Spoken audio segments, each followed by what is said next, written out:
България, България, България, България!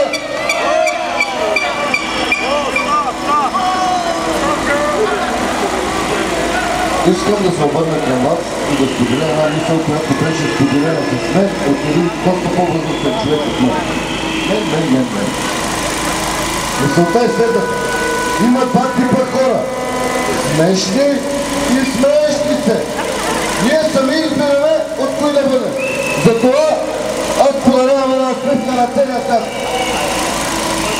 Сега, ръкията са топли и хората бягат да се изпират, така че бъдете спокойни.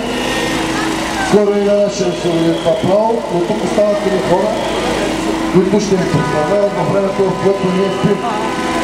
Затова аз апелирам към вас, обръщам се към вас, да ги поздравим, защото те го правят за България, за нас, за нашите деца, майки и бащи.